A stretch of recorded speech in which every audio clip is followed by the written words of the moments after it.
नमस्कार दोस्तों, आपका स्वागत है अपनी YouTube चैनल PFP में। वीकली Q&A सेशन की शुरुआत करते हैं। सबसे पहला क्वेश्चन है, कार्बोरंडम यूनिवर्सल में हमें क्या करना चाहिए। 998 की बाइंग प्राइस है। तो फिलहाल यहाँ पर चार्ट पर नज़र आता है कि 700 से 750 का एक जोन है जो कि इमीडिएट रेजिस्टेंस की तरह काम करेगा। जब तक ये स्टॉक इसके ऊपर नहीं निकलता है, बिल्कुल भी स्ट्रेंथ के बारे में नहीं सोचना है। अगर ये स्टॉक इसके ऊपर निकल भी जाता है तो भी 800 रुपये का एक स्ट्रॉन्ग रेजिस्टेंस हमें दिखाई पड़ेगा। तो एक्चुअली जिस हिसाब से आपकी बाइंग प्राइस है 800 के नीचे जाता है तो आपका एग्जिट हो जाना चाहिए था, वहां पर आपका स्टॉप लॉस होना चाहिए था। लेकिन अगर आपने अभी तक एग्जिट नहीं किया तो मेरे हिसाब से सेल ऑन राइज यहां पर किया जा सकता है। फाइजर और सैनोफी में क्या करना चाहिए। तो फाइजर अपने इंपॉर्टेंट लेवल की तरफ बढ़ता जा रहा है। 3900 से 4000 के आसपास एक इंपॉर्टेंट लेवल है। ये पहले रेजिस्टेंस था, उसके बाद एक सपोर्ट की तरह नजर आया और रेजिस्टेंस फिलहाल जो नजर आता है वो 4600 के आसपास है। देखा जाए तो 4000 एक अच्छा लेवल है, लेकिन यहाँ पर आप देख पाएंगे कि स्टॉक में किस प्रकार की वीकनेस देखने को मिली है। नीचे के अच्छे अच्छे लेवल से भी हमें बाइंग आती हुई नजर नहीं आती है। तो मेरे हिसाब से तो 4600 के ऊपर जाए उसके बाद ही हमें खरीदारी के बारे में सोचना चाहिए। सैनोफी के बारे में बात करें तो ये आपके सामने मंथली चार्ट है। 2020 में क्रैश के टाइम पे जहां से ये ऊपर गया था उसी लेवल पे स्टॉक आ चुका है। काफ़ी ज़्यादा वीकनेस देखने को मिली है। लेवल तो अच्छा है लेकिन काफ़ी ज़्यादा वीक है और जब तक ये 7000 के ऊपर नहीं जाता है तब तक के लिए खरीदारी करना अवॉइड करना चाहिए। 7000 काफ़ी इंपॉर्टेंट सपोर्ट था, होल्ड करने की कोशिश की लेकिन एट लास्ट ये टूट गया। थोड़ा टेक्निकली स्ट्रांग हो जाए उसके बाद हम खरीद सकते हैं। SBI कार्ड 2-3 साल के लिए लेना क्या सही रहेगा। तो 2-3 साल मेरे हिसाब से बहुत लंबा टाइम पीरियड नहीं है। तो यहाँ पर टेक्निकली स्ट्रांग होना बहुत ही ज़्यादा ज़रूरी हो जाता है और फिलहाल ये वीक नज़र आता है। 900 रुपये का लेवल बहुत ही बड़ा रेजिस्टेंस है। एक बड़ा बेस बनाने के बाद यहाँ पर हमें गिरावट देखने को मिली और जो रीसेंट रेजिस्टेंस वीकली चार्ट पर हमें नज़र आता है, रीसेंट हाई बनाकर जहाँ से नीचे आया वो 800 रुपये का लेवल है। तो 800 रुपये का लेवल पहला रेजिस्टेंस है, 900 रुपये का दूसरा रेजिस्टेंस है। मैं तो यही प्रेफर करूंगा कि 900 के ऊपर ही हमें खरीदारी करना प्रेफर करना चाहिए। 800 के ऊपर भी स्ट्रेंथ तो आ जाएगी, शॉर्ट टर्म के लिए खरीद सकते हैं। 2-3 साल के लिए 800 के ऊपर खरीदारी करना शुरू करना मेरे हिसाब से जल्दबाजी हो जाएगी, क्योंकि कई बार क्या होता है 800 के ऊपर जाएगा, स्ट्रेंथ आ जाएगी, 900 तक जाएगा, लेकिन ऐसा हो सकता है कि 900 एक स्ट्रॉन्ग रेजिस्टेंस है तो वापस स्टॉक नीचे आ सकता है। शायद ज़्यादा नीचे ना जाए लेकिन टाइम करेक्शन देखने को मिल सकता है। तो मेरे हिसाब से 900 के ऊपर ही आपको कोई 2-3 साल की खरीदारी प्लान करनी चाहिए। एक बास्केट बना दीजिए सेक्टर एलोकेशन करके। मान लीजिए 10 लाख है, एक ऐसा वीडियो आप आपके हिसाब से बना दीजिए जहां पर लॉन्ग टर्म होल्ड करेंगे, हेजिंग भी रखेंगे, क्योंकि पैनिक जब जगह आएगा तब उतना डर नहीं लगेगा। तो आप यहाँ पर PFP सुपर SIP में इन्वेस्टमेंट करने के बारे में सोच सकते हैं। काफ़ी टाइम पहले हमने वो स्मॉल केस एक बनाया था जहाँ पर निफ्टी के टॉप कंपनीज हैं ऑफकोर्स, तो मेगा कैप रहेंगी तो डर भी ऑब्वियसली कम लगेगा। जब स्मॉल कैप मिड कैप में निवेश करते हैं थोड़ा सा डर ज़्यादा लगता है क्योंकि वहाँ पर वॉलेटिलिटी भी ज़्यादा होती है, लेकिन इंडिया की टॉप कंपनीज में आप निवेश करते हैं डर भी कम हो जाता है और अच्छी अच्छी कंपनीज को अलग अलग सेक्टर से हमने सिलेक्ट किया है तो वहाँ पर आप निवेश कर सकते हैं। उसकी लिंक आपको कमेंट बॉक्स में मिल जाएगी।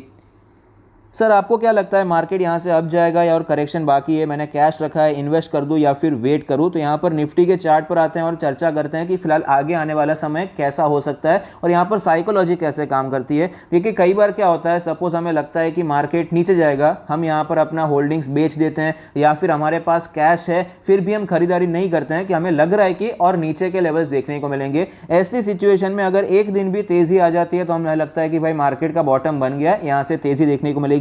बार बार ऐसे आपको व्यू चेंज नहीं करना चाहिए, मार्केट को समझने की कोशिश करनी चाहिए। जिस हिसाब से हमें यहाँ पर ये पैटर्न बनता हुआ नजर आया है, एक स्ट्रॉन्ग बेस हमें यहाँ पर टूटता हुआ नजर आया। अब वीकली चार्ट है ये आपके सामने, वीकली चार्ट पे क्या नजर आता है, ये गिरावट हुई, फिर ये तेजी देखने को मिली, फिर से गिरावट देखने को मिली। तो देखा जाए तो जब तक इस लेवल के ऊपर निफ्टी जाता नहीं है, ये वीकली चार्ट पे बिल्कुल भी स्ट्रॉन्ग नहीं है और यहाँ पर जब तक ये लेवल टूट नहीं जाता है तब तक के लिए निफ्टी में कोई बड़ा मोमेंटम हमें एक्सपेक्ट करना ही नहीं चाहिए। ये वीकली चार्ट के हिसाब से बात कर रहा हूं।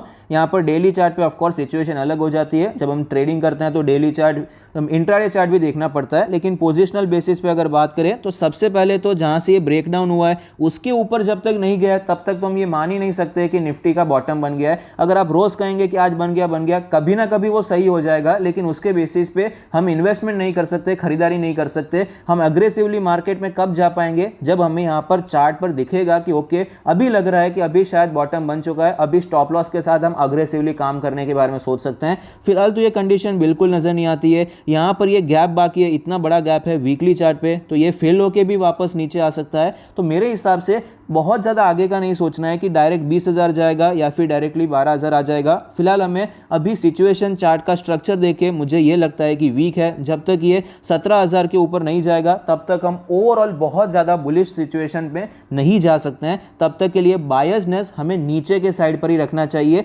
ऊपर जाते ही हमें शॉर्ट करने के बारे में सोचना चाहिए। सेल ऑन राइज मार्केट ही तब तक ये रहने वाला है, इस हिसाब से यहाँ पर प्लानिंग होनी चाहिए। और रही बात कैश है तो इन्वेस्ट करना चाहिए नहीं करना चाहिए, तो एसआईपीज़ को तो कंटिन्यू रखना है। और मैंने शायद वीडियो में बताया नहीं बताया, अभी बता देता हूँ। एसआईपीज़ अगर आप डबल कर सकते हैं, सपोज आपकी 1,000 की एसआईपी है और अपनी लाइफस्टाइल को ख़राब किए बिना, आप कोई चेंज किए बिना आप यहाँ पर 1,000 का 2,000 ईजिली कर सकते हैं, तो एसआईपी फिलहाल डबल कर देनी चाहिए। और यहाँ पर लमसम इन्वेस्टमेंट के बारे में बात करें तो ऑलरेडी अगर ये लेवल पर खरीदा हुआ है तो ये तो कोई बड़ा प्राइस करेक्शन भी नहीं हुआ कि वापस खरीदना चाहिए। ये मैंने रिपीटेडली कई बार स्टॉक वीडियोज़ में भी बताया है कि यहाँ पर रिसेंटली खरीदा है तो फिर से अभी बड़ी क्वांटिटी में खरीदारी करने से बचना चाहिए। या तो आपको टाइम करेक्शन देखने को मिल सकता है या फिर प्राइस करेक्शन देखने को मिल सकता है। इस हिसाब से हम इन्वेस्टमेंट प्लान कर सकते हैं। Holding some pharma stocks like Aurobindo pharma, Biocon, Jubilant pharma, Granules, is it time to take exit from them? देखा जाए तो एग्जिट का टाइम तो मेरे हिसाब से निकल गया है। बहुत टाइम पहले इन सब में हमें स्टॉप लॉसेस हिट होते हुए नजर आए हैं और फिलहाल तो ये काफ़ी ज़्यादा बीटन डाउन प्राइस पे हैं। सेल ऑन राइज करने के बारे में सोचेंगे तो ज़्यादा बेहतर रहेगा। मुथूट फाइनेंस में नेक्स्ट बाइंग लेवल क्या रहेगा? मुथूट फाइनेंस एक अच्छा स्टॉक है लेकिन फिलहाल कुछ ज़्यादा ही वीकनेस देखने को मिली है। इतना स्ट्रॉन्ग बेस बनाया था, वहाँ पर भी इसने सपोर्ट नहीं लिया, कंटिन्यूसली स्टॉक नीचे जा रहा है। एट लास्ट मैंने सोचा कि शायद अभी यहाँ पर ये जो लो बनाया था 1,000 रुपये का, वहाँ पर ये सपोर्ट लेकर ऊपर जा सकता है, लेकिन ऐसा भी देखने को नहीं मिल रहा है। तो फिलहाल के लिए वेट करना चाहिए। यहाँ पर आप क्वान्टिटी को होल्ड कर सकते हैं। टेक्निकली तो ये सेल ऑन राइज हो चुका है, जैसे इसने ये इंपॉर्टेंट सपोर्ट तोड़ा था ये वीक हो चुका था, अभी तो ये लेवल भी तोड़ दिया तो काफ़ी ज़्यादा वीक है। तो अभी यहाँ पर मेरे हिसाब से बहुत ज़्यादा अग्रेसिवली खरीदारी करने से बचिए, थोड़ा वेट करते हैं, टेक्निकल एक बार स्ट्रांग हो जाते हैं उसके बाद हम खरीदारी कर सकते हैं। What is possible reasons for Muthoot finance trading at 52 weeks low? तो यहाँ पर जो आपने रीजंस बताए यही है कि भाई गोल्ड लोन में अभी कंपटीशन बढ़ता हुआ नजर आता है। जो बैंक्स हैं वो भी काफ़ी ज़्यादा अग्रेसिव हो चुके हैं इस सेक्टर में। आप देखेंगे कि मुथूट फाइनेंस ही नहीं, मन्नपुरम फाइनेंस भी गिर चुका है, वो तो एक्चुअली कुछ ज़्यादा ही गिर चुका है in comparison to Muthoot finance. तो कॉम्पिटिशन हमें बढ़ता हुआ नजर आया, ये हमें मेन फैक्टर फिलहाल दिखाई पड़ता है। सर इस सिचुएशन में स्टॉक का RSI short term mid term trend chart पे भले ही वीक हो, लेकिन 5 साल 10 साल में ये 2 से 3 गुना हो जाए, ऐसे सीएजीआर वाले small cap mid cap large cap stock में यहाँ पर इन्वेस्टमेंट करना चाहिए। तो कौन से स्टॉक्स हैं ऐसे? तो लार्ज कैप में तो देखिए जो क्वालिटी कंपनीज हम रेगुलरली बात करते रहते हैं, मिड कैप में भी कई बार डिस्कशन करते हैं। स्मॉल कैप में फिलहाल मेरे हिसाब से जो मेरे स्मॉल कैप शेयर्स थे वो लास्ट अभी तेज़ी में 2020 के क्रैश के बाद जो तेज़ी आई है, ज़्यादातर स्टॉक वहाँ पर मिड कैप हो चुके हैं और वहाँ पर अभी नए स्मॉल कैप्स को मैंने एनालाइज नहीं किया है। वो मिड कैप में भी मुझे अभी बहुत अच्छा पोटेंशियल नज़र आता है, तो वहीं पर मैं फोकस करने की कोशिश कर रहा हूँ।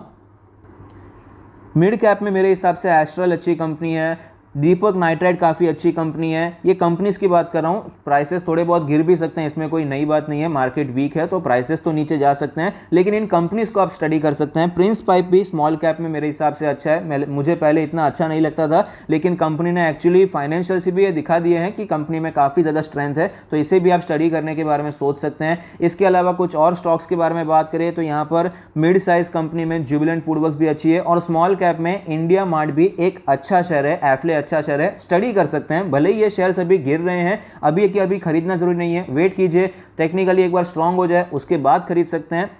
और मैं तो यही प्रेफर करूंगा कि टेक्निकली थोड़ा सा स्ट्रेंथ आने दो उसके बाद ही खरीदारी करनी चाहिए। और लार्ज कैप में तो अपने वही सब हैं शेयर्स, जो हिंदुस्तान यूनिलीवर हो गया, बजाज फाइनेंस है, रिलायंस हो गया, टीसीएस हो गया, इन्फोसिस हो गया, सब क्वालिटी स्टॉक्स हमें अच्छे प्राइस पे दिखाई पड़ते हैं।